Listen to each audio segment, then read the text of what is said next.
ಎಲ್ಲರಿಗೂ ನಮಸ್ಕಾರ. Welcome to digital learning by the department of collegiate education. I am Manjunath Sevi, working as assistant professor at government first grade college GFGC CS Pura. So ಇವತ್ತಿನ ಸೆಷನ್ನಲ್ಲಿ we are going to discuss about the chapter correlation in the subject quantitative analysis 2.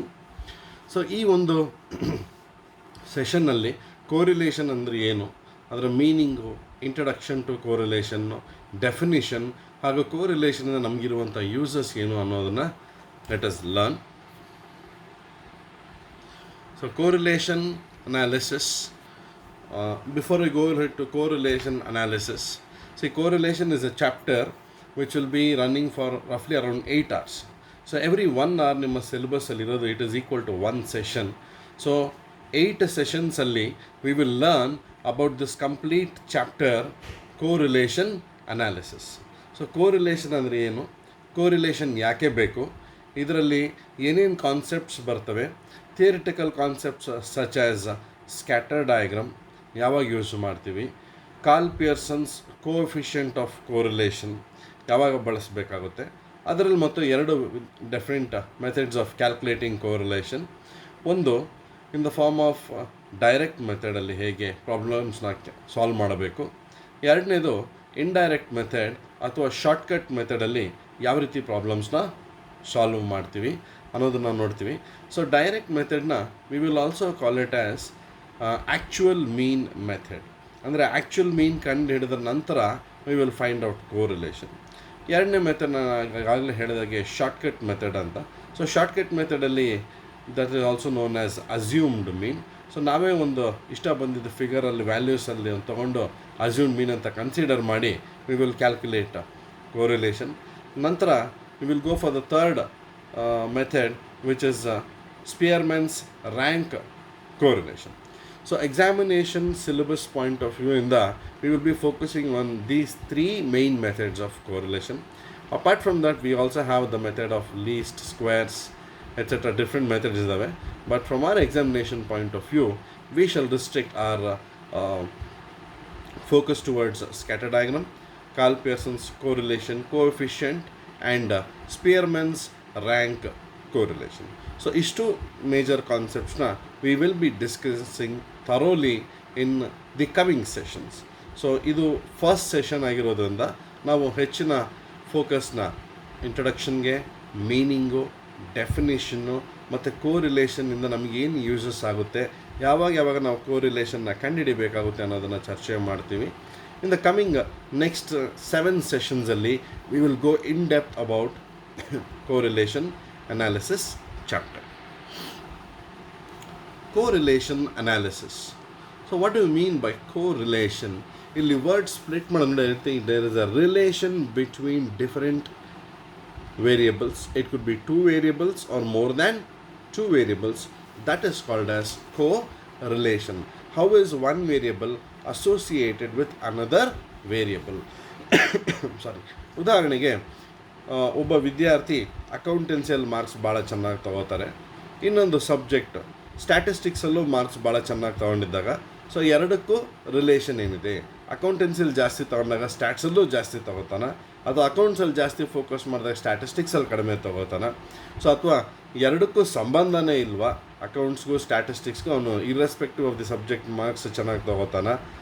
This is what we are going to try to understand. So ಒಂದು variable ಮತ್ತೊಂದು variable ನಡುವೆ ಏನು relation ಇದೆ, how is the relation going to be, is there a positive correlation or is there a negative correlation or is there no correlation at all, ಸಂಬಂಧನೇ ಇಲ್ಲದೆ ಇರ್ಬೋದು. So like this we are going to study about what is correlation. So in brief, correlation is a bivariate analysis. ನೋಡಿ, bi ಅಂದರೆ it is 2. So bivariate ಅಂದರೆ it's a 2 variables analysis that measures the strengths of association between 2 variables. ಈಗಾಗಲೇ ಹೇಳಿದೆ ಬೈವೇರಿಯೇಟ್ ಅಂದರೆ 2 ಅಂತ. ಹಾಗಾಗಿ ಬೈವೇರಿಯೇಟ್ analysis ಅಂದರೆ association, the variation between 2 different variables. So in statistics the value of correlation lies between -1 and +1. ಅಂದರೆ ಅದರ ಅರ್ಥ ಕೋರಿಲೇಷನ್ 0 ಇಂದ ಅಪ್ ಟು +1 0.1 ಆಗಿರ್ಬೋದು, 0.3 ಆಗ್ಬೋದು, 0.9 ಆಗ್ಬೋದು, 0.9899 ಲೈಕ್ ದಿಸ್ ಡಿಫ್ರೆಂಟ್ ವ್ಯಾಲ್ಯೂಸು -1 +1 ಒಳಗಡೆ ಅದು ಬರುತ್ತೆ correlation values. So who was the first person to introduce this measure of correlation? It was Francis Galton ಅನ್ನೋರು was the first person to measure correlation. Originally it was termed as co-relation. So relation between certain variables, ಎರಡು ಅಥವಾ ಎರಡಕ್ಕಿಂತ ಹೆಚ್ಚಿರಬಹುದು. So that which actually makes sense considering you're studying the relationship between a couple of different variables. So I hope ನಿಮಗೆ correlation ಅಂದರೆ ಏನು ಅಂತ ಅರ್ಥ ಆಗಿದೆ ಅಂತ. So what is the meaning of correlation? Correlation is a statistical measure that indicates the extent to which 2 or more variables fluctuate together. So ಇಲ್ಲಿ ಹೇಳ್ತಾರೆ 2 ಅಥವಾ ಎರಡಕ್ಕಿಂತ ಹೆಚ್ಚು ವೇರಿಯಬಲ್ಸ್ನ ಮೆಷರ್ ಮಾಡೋದಕ್ಕೆ, ಅವುಗಳ ನಡುವೆ ಸಂಬಂಧ ಹೇಗಿದೆ ಅಂತ ಚೆಕ್ ಮಾಡೋದಕ್ಕೆ we make use of correlation. ಉದಾಹರಣೆಗೆ ಪ್ರೈಸ್ ಆಫ್ ದಿ ಗೂಡ್ಸ್ ಜಾಸ್ತಿ ಆದಾಗ ಡಿಮ್ಯಾಂಡ್ ಕಡಿಮೆ ಆಗುತ್ತಾ ಜಾಸ್ತಿ ಆಗುತ್ತಾ ಅನ್ನೋದನ್ನು ನೋಡ್ತೀವಿ. Again that depends on what is the variable, what is the product. Is it a basic product, is it a luxury product, or is it what kind of a product ಅನ್ನೋದ್ರ ಮೇಲೆ relationship change ಆಗುತ್ತೆ. So normal goods, day to day consumption goods, ಉದಾಹರಣೆಗೆ rice, sugar, wheat, ಈ ಥರ goods ಎಲ್ಲ prices ಜಾಸ್ತಿ ಆದಾಗ ಆಟೋಮೆಟಿಕಾಗಿ demand ಕಡಿಮೆ ಆಗುತ್ತೆ. ಸೊ ಪ್ರೈಸ್ ಕಡಿಮೆ ಆದರೆ ಡಿಮ್ಯಾಂಡು ಜಾಸ್ತಿ ಆಗುತ್ತೆ. ಸೊ ಒಂದು ಜಾಸ್ತಿ ಆದಾಗ ಇನ್ನೊಂದು ಕಡಿಮೆ ಆಗುತ್ತೆ. ಉದಾಹರಣೆಗೆ ಪ್ರೈಸ್ ಜಾಸ್ತಿ ಆದಾಗ ಡಿಮ್ಯಾಂಡ್ ಆಟೋಮೆಟಿಕ್ಕಾಗಿ ಕಡಿಮೆ ಆಗುತ್ತೆ. ಪ್ರೈಸ್ ಕಡಿಮೆ ಮಾಡಿದ್ರೆ ಡಿಮ್ಯಾಂಡು ಜಾಸ್ತಿ ಆಗುತ್ತೆ. ಸೊ ಈ ರೀತಿ ದ ರಿಲೇಷನ್ಶಿಪ್ ಬಿಟ್ವೀನ್ 2 ವೇರಿಯಬಲ್ಸ್ ನೋಡೋದಕ್ಕೆ we need the statistical tool to measure this which is called as correlation.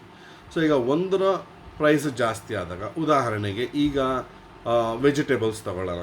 Onion price ಭಾಳ ಜಾಸ್ತಿ ಆಯಿತು ಅಂದರೆ ಆಟೋಮೆಟಿಕ್ಕಾಗಿ ಕನ್ಸಂಪ್ಷನ್ ಮಾಡುವಂಥ ಕನ್ಸ್ಯೂಮರ್ ಅಥವಾ ಕಸ್ಟಮರ್ ಏನು ಮಾಡ್ತಾರೆ, 5 kg ತೊಗೊಳ್ಳೋ ಜಾಗದಲ್ಲಿ ಬರೀ ಒಂದು 2 ಅಥವಾ 3 kg ತೊಗೊತಾರೆ.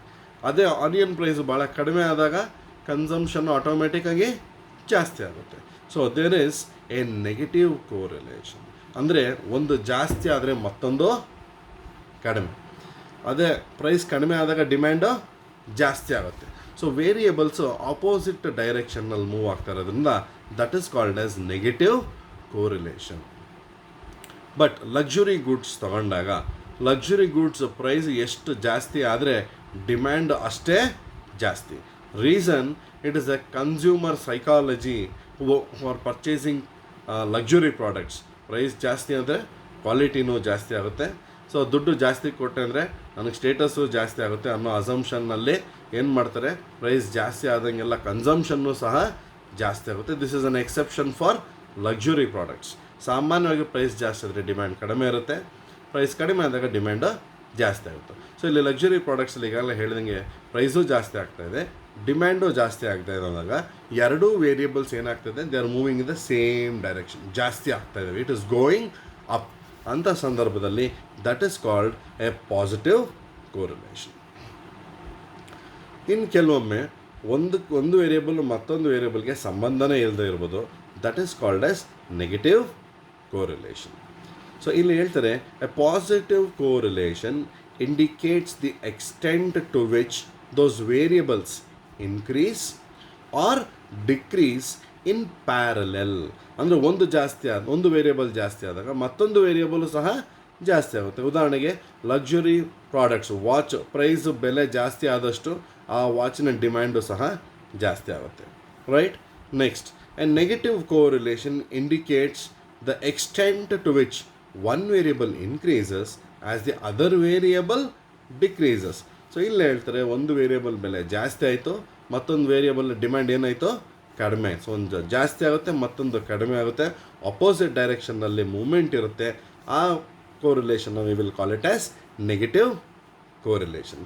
ಆ್ಯಂಡ್ ರಿಲೇಷನ್ನೇ ಇಲ್ಲ ಅನ್ನೋದು ನೋ ಕೋರಿಲೇಷನ್ ಅಂತ ಕರಿತೀವಿ. So there the 3 main possibilities of correlation, movement of correlation ಅಥವಾ ಡಿಗ್ರಿ ಅಥವಾ ಡೈರೆಕ್ಷನ್ ಆಫ್ ಕೋರಿಲೇಷನ್ನ ಹೇಳಬೇಕಾದ್ರೆ, ಒಂದು ಪಾಸಿಟಿವ್ ಕೋರಿಲೇಷನ್, ಎರಡನೇದು ನೆಗೆಟಿವ್ ಕೋರಿಲೇಷನ್, ಮೂರನೇದು no correlation.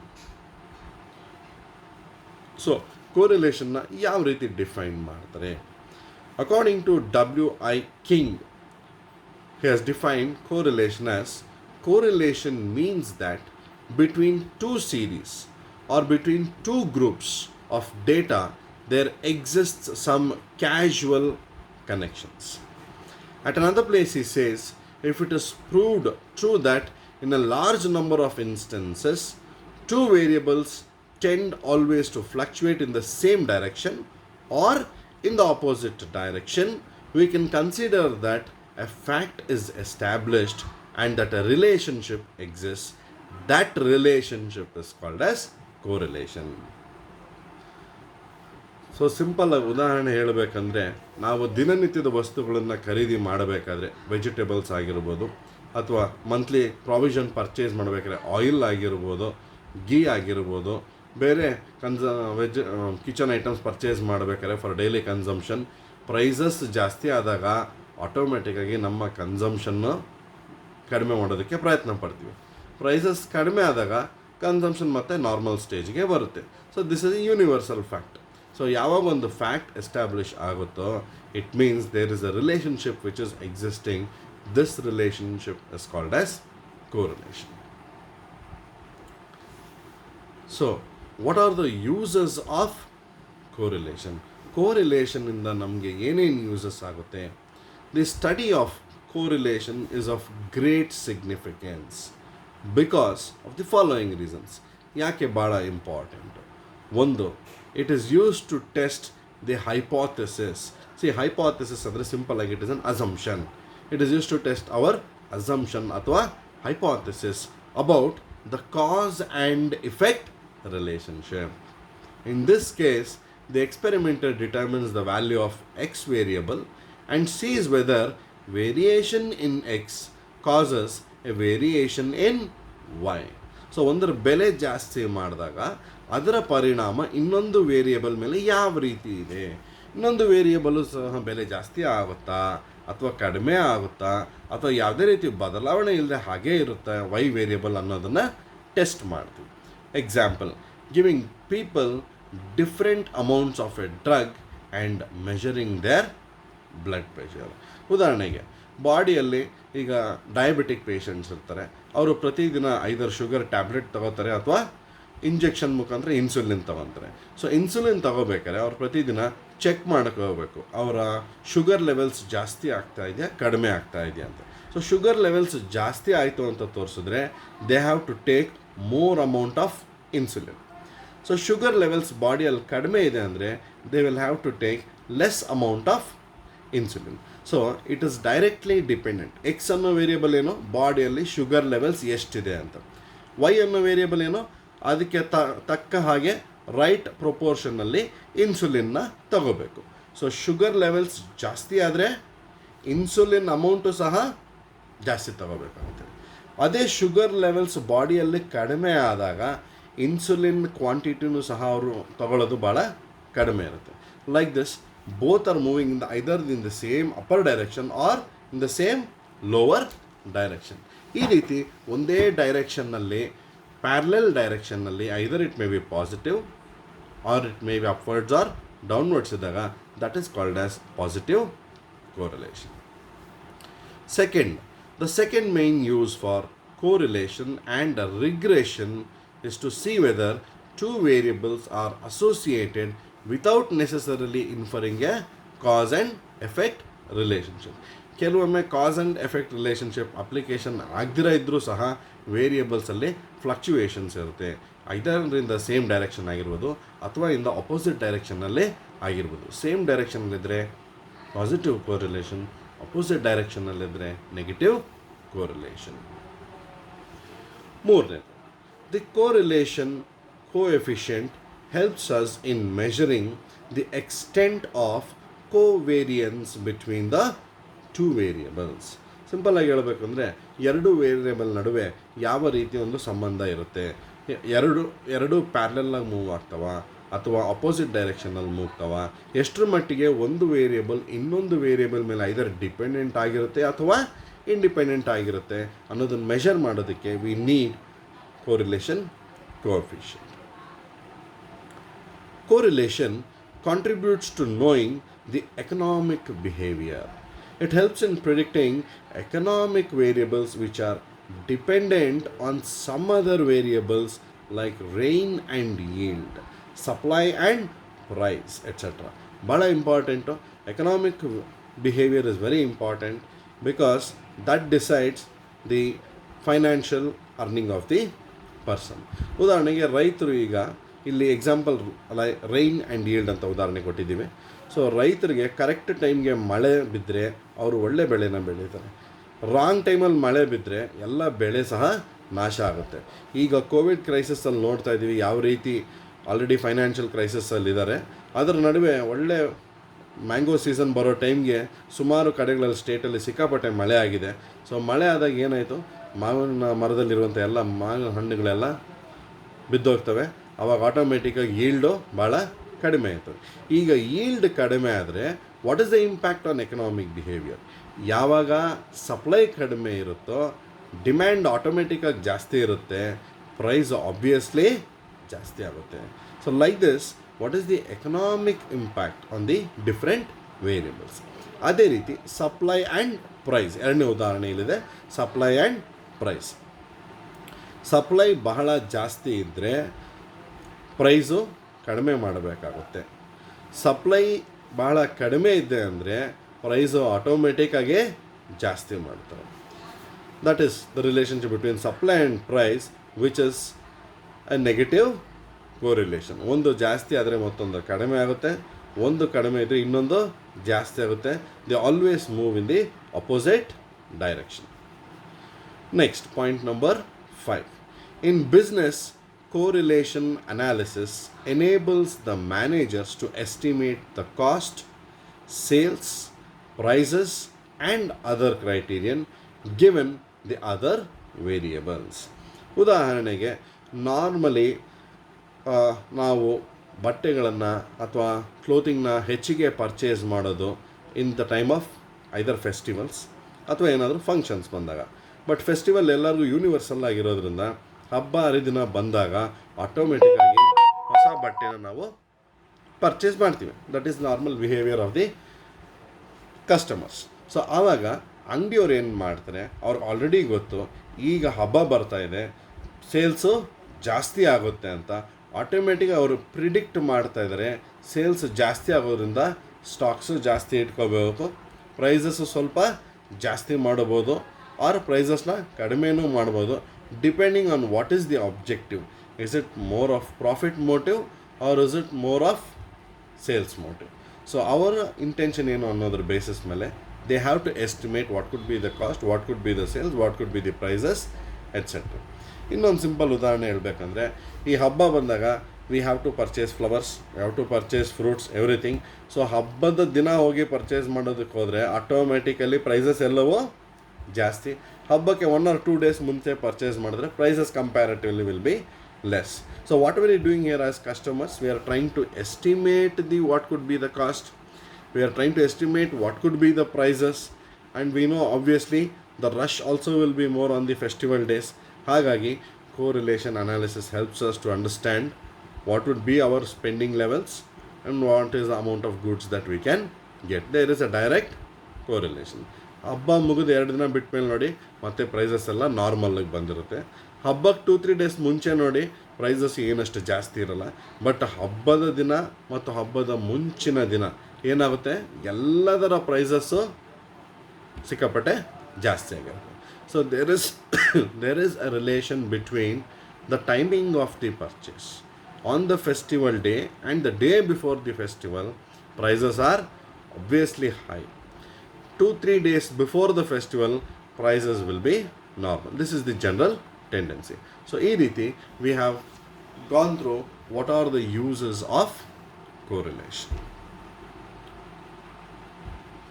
So, that's all for this particular session, dear students. So, in this session, we have tried to understand and try to learn what is correlation. Correlation ಅಂದರೆ ಏನು, ಅದರ meaning, what do we mean by correlation, what is the definition of correlation, uses of correlation, and we have also focused on what are the three different statistical tools we will be using from the examination point of view to calculate correlation. Number one, scatter diagram. Number two, Karl Pearson's correlation coefficient. And number three, Spearman's rank correlation. ಈಗ scatter diagram is a theoretical tool. I repeat once again, scatter diagram is a theoretical tool. Theoretical tool ಅಂದಾಗ this scatter diagram does not give any mathematical value to calculate the correlation. Scatter ಡಯಾಗ್ರಾಮ್ನ theoretical concept point of ವ್ಯೂಯಿಂದ ನೋಡ್ತೀವಿ. ಹಾಗಾಗಿ scatter diagram ಸಾಮಾನ್ಯವಾಗಿ they may ask either for 2 marks or 5 marks in the examinations. So ಯಾವಾಗ scatter diagram ಮುಖಾಂತರ exact mathematical value ಕೊಡೋದಕ್ಕೆ ಆಗಲಿಲ್ವೋ, that is when mister Karl Pearson gave a mathematical value to his method of calculating correlation. So that is why that correlation method is called as Karl Pearson's coefficient of correlation. ಈಗ ಇಲ್ಲಿ Karl Pearson coefficient of correlation calculate ಮಾಡಬೇಕಾದ್ರೆ we have two different methods.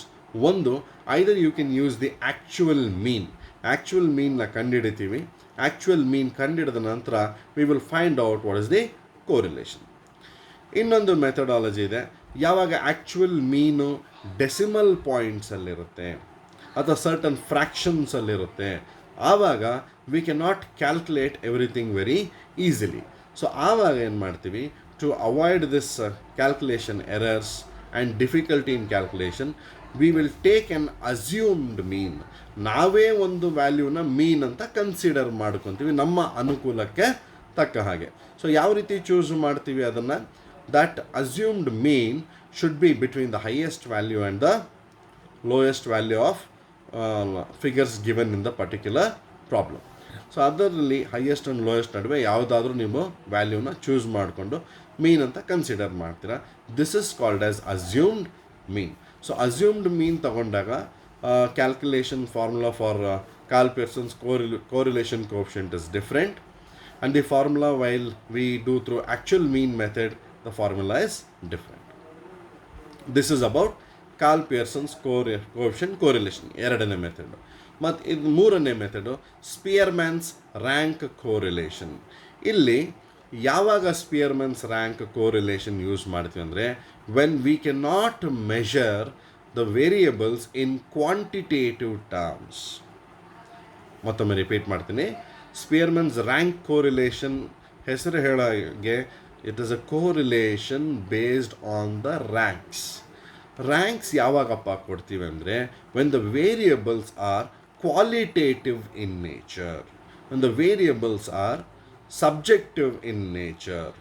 ಅಂದರೆ ಇವುಗಳನ್ನು measure ಮಾಡೋದಕ್ಕಾಗಲ್ಲ. For example price, demand in KGs, ಈ ರೀತಿ ನಾವು we cannot measure these variables exactly in numbers R quantities. ಆವಾಗ it takes the form of qualitative variables. So qualitative ವೇರಿಯಬಲ್ಸ್ನ correlation ಕಂಡುಹಿಡಿಯಬೇಕಾದ್ರೆ we will choose Spearman's rank correlation.